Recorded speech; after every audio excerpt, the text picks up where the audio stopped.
Hey there, so how has preparation been going, getting ready for the Panthers? Yeah, obviously, it's another huge week for us, just as every week is. But when you look at this Carolina team, obviously, the first thing you obviously see is a record.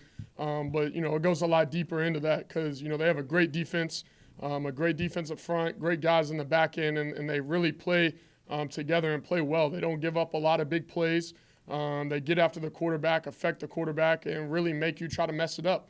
And so for us, it's going to be about completions. It's going to be about going out there, moving the ball forward every single play and getting positive yards. And you all got the offense rolling there in the fourth quarter against the Bucks. What would be the key to being able to get that going earlier and sustaining it? Yeah, for sure. We obviously, one of our main things every single time we step on that field is the finish. Whether it's finishing the play, finishing the drive, finishing the quarter, finishing the game. So obviously we came out that first drive and, put together a pretty good drive. We weren't able to finish it. Left points off the board there, gave a 4-point swing. And then like you said, and I think I said after the game, we got into that third quarter and it felt like it was like offense, defense, offense, defense, offense, defense. And we were just going back and forth and was not able to get anything going. Obviously until the fourth quarter was able to move the ball. But we just got to be able to find a way to stay consistent throughout the entire game. That's not only going to help us as an offense, but help us as a team as far as playing together, letting our defense get a rest, being able to go back out there and perform the way they do. Now that you've had almost a full season's worth of starts for yourself, how do you evaluate how you've played maybe compared to what you thought you might be able to do? Yeah, thought and everything is, just la land, but obviously, you actually see the tape and what's put out there. Obviously I've had my ups and downs. I've been able to go out there and play good games. And then obviously throughout the games, there's one or two plays in each game where, something goes wrong or there's a mistake. But then it's how do you respond? And I felt like, every time that a mistake has happened, I've responded the right way. That goes for, not only myself, but like I say all the time, it takes all other 10 guys out there for my job to go right. So everyone, not only myself, but everyone on every single play has to be ready to go and has to stay consistent throughout the entire game. Why maybe has that consistency not been there for you? For myself? Yeah.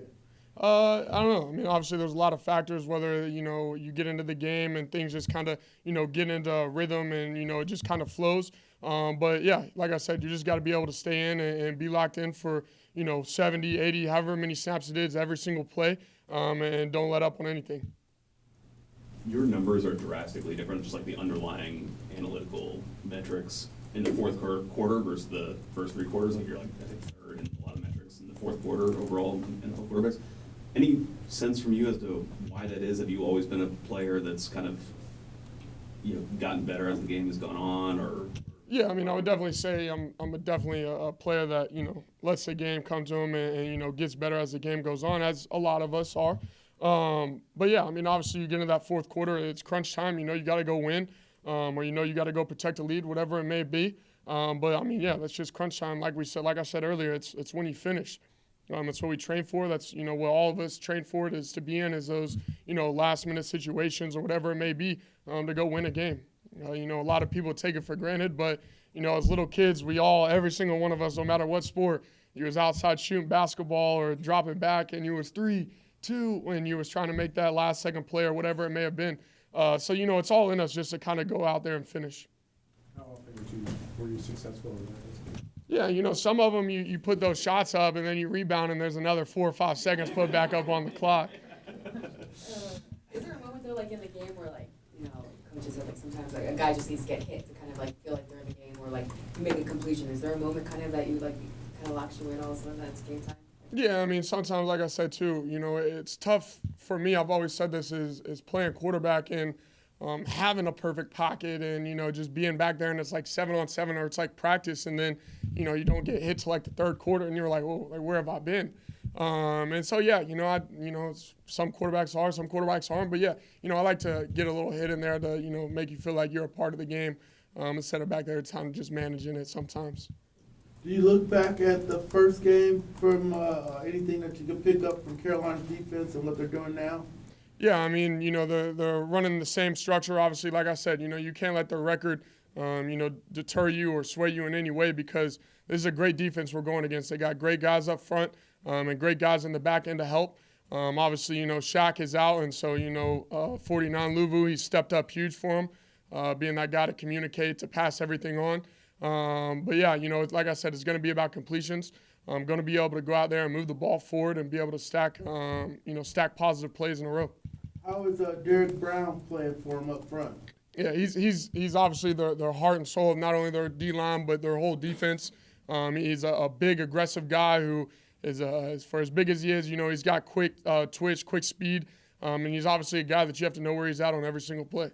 There's a lot of movement when it comes to the offensive line, just when guys went down with injury and stuff like that. Obviously, they have to work together with chemistry, but how much do you kind of have to maybe work with them, even just in practice, to kind of make sure that you're all on the same page when it comes to the game? Yeah, it's huge. It's just little things, whether it's cadence or whatever it is, that, I'm reminded Newsville, even all the way up until game time, just back and forth, constant communication, because it doesn't matter who's in there. As long as we communicate and we're all on the same page, like I said, all 11 guys, your job's pretty much going to work itself out. But like I said after the game, credit to all those guys in that room, because they worked their butts off. No matter where they started at the beginning of this year to where they are now, it just showed, and the testament to their hard work that they put in, because, he came in and it was like a smooth transition, kept me clean and did a good job in that game. Where have you seen the growth just in Drake London this season? And he seems to be getting progressively better. Career day for him on Sunday, and some of the catches he makes are still pretty jaw-dropping. And just what have you seen from him, and what's that chemistry been like? Yeah, like I said, I think, everyone knows what his physical play can be and is. What the biggest thing that I've seen from him is just his leadership. For a while we had, Mac out with an injury in that room, and, early on Mac was the voice. He was the energy. He was the one that everyone kind of looked to for energy. And, Drake's kind of become that guy. He's become that guy to step up, the guy to be vocal, to call someone out when they're wrong, to praise when they're right. And so he's just done a tremendous job, because, when he first got here, he's just kind of that quiet California kid. But, now he's stepping in the huddle, and whether it's down a distance or just, picking guys up or whatever it may be, you hear his voice out there. I'm thinking of the energy that Drake is then what Mac would bring them? Yeah. Sometimes Mac would be just more of a overall energy of whatever it may be, and obviously I think Drake feels when there's lulls or whatever it may be, and he's there to, pick guys up, more of like a coach's energy, so to say. In terms of the way you played last weekend, maybe, I guess, what was your comfort level throwing the ball? You all right? Yeah. What was your comfort level throwing the ball intermediate or deep on Sunday versus maybe other games earlier this season? Yeah, I would say I was comfortable with it. Obviously, we missed a couple of those deep balls. Me and Scotty will connect on and be able to go, but I felt comfortable with anything that was called last week. Was there a different level of comfort, though, last week maybe versus, say, week 1 against Carolina, or even earlier in the season when maybe you weren't? It seemed like you were taking as many of those shots that you have been. I took the deep shot to Kyle week 1, was able to connect. Like we said, we've just been progressing and working, whether it's short routes, intermediate, or deep balls, just being able to go out there and connect. And whether it's, just the one-on-one balls, the 50-50 balls, just going up and making a play, just being able to work on those and feel comfortable with them any point in the field, right or left hash, whatever it is, any situation. How do you all assess this whole playoff race now? Y'all 10, tied for first in the division. I know you got to do the one game at a time thing, but it's like y'all legitimately are in the playoff hunt. Yeah, like we said, it's one game at a time, and like I said last year, we was in that race until, all the way week 16 or whatever it may have been. But no, we said that this is going to be our biggest game of the year, as is every week. And, really nothing else matters other than this game on Sunday. Arthur was asked a few minutes ago how he felt you guys had responded to a disappointing loss. Did the NFC South standings serve as a morale lifter after a rough game when you look and see you're still right in the middle of it? Yeah, obviously it's better than going there and then, being that, maybe you're out of it at this point or whatever it may have been. So obviously for everyone to kind of be right there in that bunch, we know that we still have everything in front of us. And like we said, doesn't matter about next week. It doesn't matter about 2 weeks or what another team does or whatever. It matters about what we do and what we can do out there on Sunday. Is there more of a challenge going up against a a team that's playing for nothing, like they want to play disruptor almost and kind of have nothing to lose, than a team that maybe is trying to prevent? Look, y'all can say that they're out there playing for nothing, but as humans, as men, and we're out there on the field, like there's pride, there's energy, there's you want to go out there and win. It doesn't matter whether you're 0-13 or 13-0. When every time you step on that field, no one's going out there just to hand you anything. We're not going all the way 3 hours away just for them to just walk out on the field and say, y'all got it because you guys have a better record than us. We have to go out there and earn everything that's going to happen on Sunday. We're going to get their best shot. They're going to get our best shot. And that's plain and simple at the end of the day. We got to go out there and execute better. Having been able to watch some of the tape and think about it from Sunday, what happened in that third quarter? Because it seemed like the offense was able to move the ball pretty efficiently, first quarter, second quarter, and obviously the fourth, but the third kind of just, things quieted down. Was it just random kind of circumstances, adjusting to what they were doing after halftime? Or? Yeah, like I said, it takes for good play in any position, it takes the other 10 guys. Not just talking about quarterback, not just talking about receiver. For one guy to go out there and play good, it takes all 11. It's just one guy or one play here and there where it gets us off track or we miss a block or I miss a read or, where a fumble or something happens. It's just one play that, that just holds us back. So just being able to go out there and play consistent all around, being able to go out there, all 11 do their job and be able to keep the ball moving forward, that's just what we have to get to. This is kind of random, but do you just pay attention to like the quarterbacks like Danny DeVito and Zach Wilson, like the crazy movement that's been in the league this year, or just like Jake Browning, these other quarterbacks that have stepped up? Do you pay attention and what are your thoughts on it? Yeah. As in, it's just a quarterback position that you guys see just because, we're the quarterbacks and the names or whatever, but, I'm sure that's going on all around the league. Obviously, it's going around here in our O-line, but it's not headline news. It's not out there in the media. But as anything, it's a next man up mentality. Like I said, every single guy, doesn't matter what position you are, is working to be on that field on Sunday. Whether you're a practice squad or whatever it may be, you want to earn a helmet on Sunday. You want to be out there and play because that's what you've worked for ever since you was a little kid to go out there and play on Sunday. So, obviously, guys have taken advantage of their opportunity, have been able to go out there and play great games. Like I said, it's just a next man up mentality. Do you think it has anything to do with, like, I don't know, everyone makes so much on the draft, but there's so much more talent, I think, than there really is when it comes to just the first 7 rounds? Do you think we're worried about the draft? No, I would say no. I wouldn't say an NFL player is, concerned about the draft during the season. Would you want to go play in Brazil next year? Sure, I'll play wherever the ball's put the ground. It don't matter to me. Well, they just announced that, I guess they're going to. Oh, they did? Yeah. You did the London thing this year. I didn't know if that was something that you... Yeah, I don't know how far the plane ride is. I've never been to South America, so sure, Brazil it is. It's not going to say that. Anything else? Thank you, Dennis. Thank y'all.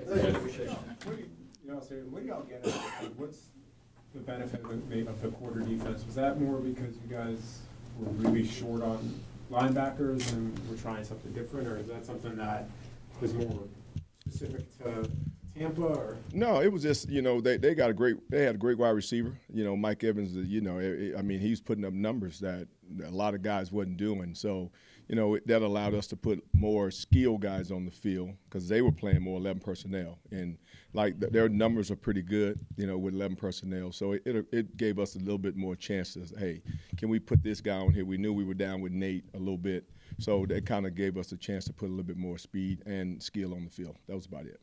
What's the biggest challenge for a secondary unit in these kind of ends of game situations where a team has to come back so they're just going to be dropping back and throwing it every time? Well, to me, I think the biggest challenge is confidence. I don't think it's anything else because if you play well for 58 minutes, every game, I know since I've been here, we've had, I think, look at the 7 losses, we've had 4 with the defense on the field.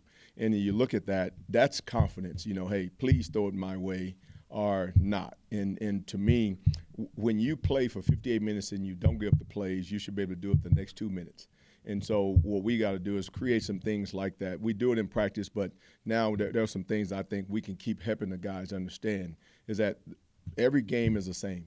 You're in the NFL, it's going to come down to the last 2 minutes in our situation, and we got to go out there and we got to have a confidence like we did against Green Bay and not against other teams. Backing off. We got to go attack. And that got to be the mindset no matter what Ryan calls. We got to be in attack mode coverage. We got to be in attack mode rushing. Calais said the defense he feels is so close to being special, but those are type of closing moments that would probably elevate that. Do you see that too? Is that, hey, they've done it? Yeah, I mean, Do it. you know, and to me, I think that's where, you know, I look at 2 years ago, I think they had a stat on Minnesota Vikings, and they're like they lost so many games on one-score games. Last year, they won 10 out of 10.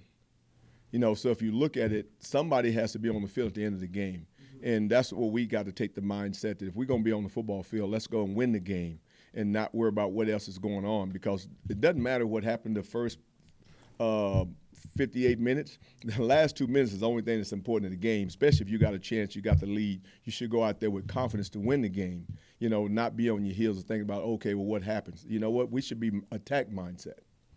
Does it feel like the NBA sometimes like that? To me, I think when you get into the playoffs, it's all like that. You know, like right now, I don't watch any NBA games, nothing against the NBA guys, but you come playoffs, everybody come to play. And that's how our season is right now. Everybody's coming to play. It doesn't matter who you play. Doesn't matter what the record is. Not in the NFL, because everybody got good players. You know, and that's if you start looking at the record, you're gonna get in trouble, right? So everybody has good players. You got to go out there and play as if this guy here is 12-0 or they're 12-1. So if you got that mindset, then you won't worry about looking at the stats. You just go out there and play every week. Are you seeing any key differences in those games where you are coming up on the winning side, like the Green Bay game, as opposed to, you know, those when you're not? I think the only difference is attacking mindset. You know, and I'm not talking about the play calling. I'm talking about when we go out there on the field, what are we going to do other than what are they doing to us? Because all those situations are 2-minute situations, right? And we know the 2-minute routes they like to run. We know the things that they do. But it's like, what are you going to do when they run this route compared to, oh, they're going to run flat 7, and then this is what they're going to do compared to if they run flat 7, I'm going to go intercept the ball. If they run an outside route, I'm going to go intercept the ball. That's a different mindset for me.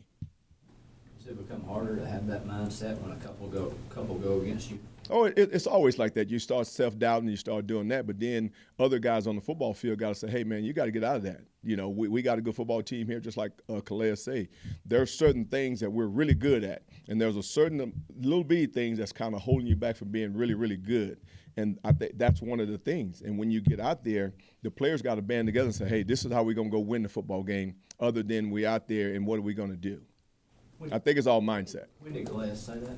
Well, I mean, again, I don't know when he said it, but I just know in the meeting that he's talked about that. I know Jesse's talked about that. The guys understand we could be really, really good here. He knows what's in that room. And I think that's the best thing about what our guys do. When the players start taking over, it becomes way better. You know, again, I've been in football teams and playing and coaching. When the players take ownership, coaches get out of the way, and that's how you really win. You know, if coaches got to work hard in the players, you're going to be in trouble. Did you have to encourage Jesse and Calais and guys like that to do that? Or No, you don't have to encourage them. I think leadership finally steps up because the guys understand, hey, look, you look at Calais, he's been to a Super Bowl. You look at Jesse, he's been to a Super Bowl recently. And he understands that, you know what, we did it like this in Cincinnati, so I got to take my time before I all of a sudden become the leader. But then my play makes me a leader. So he should have the right to go out there and say, hey, man, I'm going to hold you guys accountable. You hold me accountable to doing my job. And then once you make plays as a good football player, you can do what you want to do.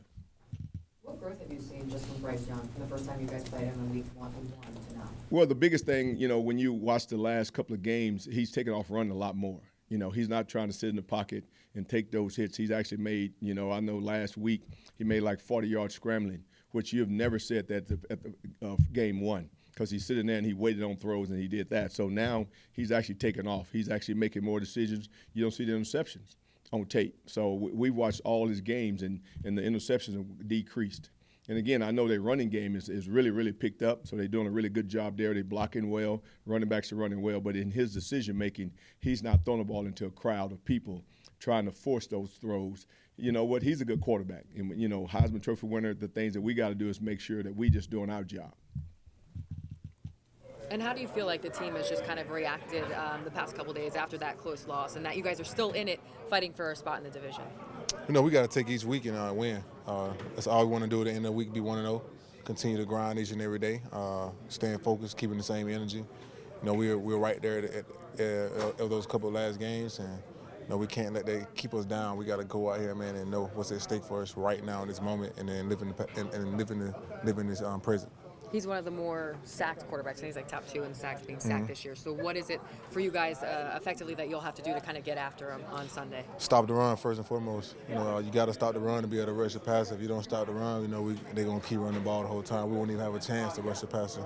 And then in crucial situations that they have, we got to make sure that they don't get points off of it to keep the point scoring as low as minimum. And then just last one for me, when it comes to a team that's only won one game this season, is it more challenging playing a team that maybe feels like they're just kind of scrapping and fighting to get a win, whereas you guys are still trying to play for something? Nah, I mean, I just look at it like, you know, they're an NFL team as well. You know, at the end of the day, they got guys who are making a lot of money. They got guys who've been the best at their positions, you know, throughout their careers, their football career, not just in college, not NFL, but throughout, you know, youth and as well. And, you know, anytime those guys want to turn it on, they can turn it on. So, you know, we can't go in there with our heads up. We got to go in there ready to fight. You know, it's going to be a tussle, and everybody got to scrap their boots up. Appreciate it. But Calais was saying on Monday that he feels like this defense is like really close to being really special. That's the word he used. Yeah. I guess you agree, but like, what are those little pieces that you guys need to put together to be that kind of? We got to gather field, you know, on crucial situations. You know, when we get in certain change, we got to capitalize on that more.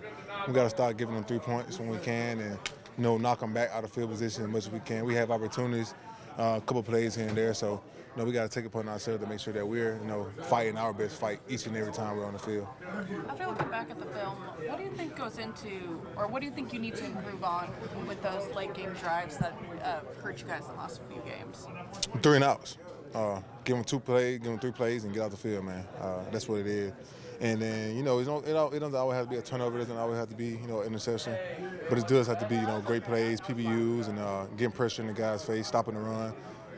In the crucial moments like that, you can't let a running back get 3 yards. You got to stop him, you know, stop him behind the line of scrimmage. So you got to take that much more. Do you think any fatigue sort of goes into that in those, like, very end of the game situations? No, I don't. I feel like we, as a unit, as a team, you know, Art and Stahl, they do a great job of conditioning us. So when it comes to fatigue and, you know, conditioning aspect, you know, I feel like we're always one step ahead on that. It's about just knowing, you know, communicating and knowing where you're supposed to be, and then up front, the guys making sure that we're putting pressure on them and stopping the run. Yeah, hey, Bud, what's your assessment of their running back duo? They've been trying to run the ball here lately. They banging. Them boys banging. Yeah, they banging. They running the ball pretty good. Them boys is definitely coming out here, man, and they putting on each and every week that they're going to be aggressive downhill backs. They coming in and they hard to tackle. So, you know, we got to go out and make sure that we, you know what they're thinking as well, and, you know, and be prepared for it. How does a young quarterback look, you know, 11, 12 games into it, 13 games into it? At the end of the day, man, he's still the #1 pick for a reason. He's an athlete, you know, he's a legitimate athlete. So, you know, anytime he can get a chance to make you pay, he will. So we got to make sure we put a lid on him, put it on him early. Arthur is never a guy to talk in narratives or anything or say one game's bigger than another, but we've been hearing, you know, must-win playoff type, you know, game. Yeah. How do you view this one? Yeah, at the end of the day, because of how the season's gone so far, that's where we're at, and you got to win it. But that's kind of how it's the NFL, so every game's like that. Every game is the most important, and I think if you treat every game that way, then you're gonna like how it goes, how the season turns out. Bryce is one of the, I think, the second most sacked quarterbacks in this league. So what is kind of the key of getting after a young guy? Yeah, you know, try to disguise the back end, not let him know where to throw the ball quick, and then get after him, you know, attack the O-lineman and try to, you know, get pressure up in the middle, come around the edges and just get to him. So just make him hesitate for just a sec and then try to get there as quick as he can. And when it comes to a team that's only won one game and, you know, obviously it's a tight division race, I mean, do you feel like they can maybe play with less to lose? Like, do you guys, I don't know, is it harder to play a team with one win versus a team that is still playing for something? Yeah, I mean, I know what you're getting at. Again, try to keep it the same, treat them all the same, but at the end of the day, yeah, I mean, they have nothing to lose, so why not call a fake punt? Why not go for it on 4th down? Why not? You know what I mean? You can kind of gamble a little bit more. That's one of those things that, I mean, at the end of the day, if you look at it, you can't do that. So got to be ready for everything. Got to be ready for them to open up the playbook and take every shot available. So get ready to rumble. And when you talk about just seeing the growth in him since the last time you see him, when it comes to like rushing a little bit more, like, is that just more so he's confident more and able to use his legs more and escape the pocket more, or is it breaking down the line, breaking down more, and he has to run? I'd say it's a little bit of both. I mean, at the end of the day, you got to have some confidence that you can run with these guys in the league and get out of that pocket, go get a first down if you're able to, and sometimes the pocket collapsed on him and he just had to go run. So he's doing it more though. How's it feel though that you guys are still in the playoff hunt with kind of this three-way tie right now in this division? Obviously, not happy with how the season's gone so far, but we've had 6 really good victories, 6 victories that we're proud of, and excited to go play for it all right now. I think it was after one of these close losses that you feel like you should have won a lot of these games, and I'm sure you probably felt that about this last game. What do you think has led to those defensive breakdowns on those game-winning drives? Yeah. I mean, at the end of the day, it comes down to doing your job and doing it as well as you can. And I know that's kind of a boring answer, but I mean, really, if you look at the tape, that's what it is. And I think everybody on the defense has had a moment where it's like, dang, I just need to do my job for the team right there, myself included, multiple. So just focusing in and, it's a long game. It's 60 minutes. It can go into overtime. There is so many emotions that go into it, so much excitement, so much energy, so much passion, so much studying, all that. There's a lot that goes into it. So to stay truly focused just on your job for 60 minutes, that's key. And if we do that, I know we'll come out on top. Was there anything that you noticed from watching the film, whether that was like maybe needing to stop the run more towards the end or anything like that? No, it really, again, it's kind of just doing your job. Each guy individually doing their 111. Can you discuss the styles of the two running backs, Hubbard and Sanders? Yeah. Honestly, Hubbard, he's getting behind his pads right now. He's looking to come downhill and force some contact. You know what I mean? He's coming in hot. And Sanders, obviously, he's using a little bit more wiggle with him, a little more make you miss. And not that each of them can't do the opposite, but that's kind of how they're running right now. And so I got to be ready for the little 1-2 punch. And they're also using number 3 Blackshear, who's got some returning capabilities, some speed. Yeah, got to get ready for the backfield. When you see Carolina's tape, do you see an evolution of Bryce Young's game compared to where you played him? Because obviously that was kind of his NFL debut. Yeah, we were talking about that earlier. He's running the ball more, escaping the pocket and going to pick up first downs with his legs. And you can just tell, obviously it's hard to see what exactly is maybe the evolution of it, because they've had coaching changes, different people calling the plays, so it hasn't been necessarily a smooth incline, but they have changed some things on offense, whether that be an evolution or that be new minds involved in making the play calls. At the end of the day, there's some new stuff on film that we got to get ready for.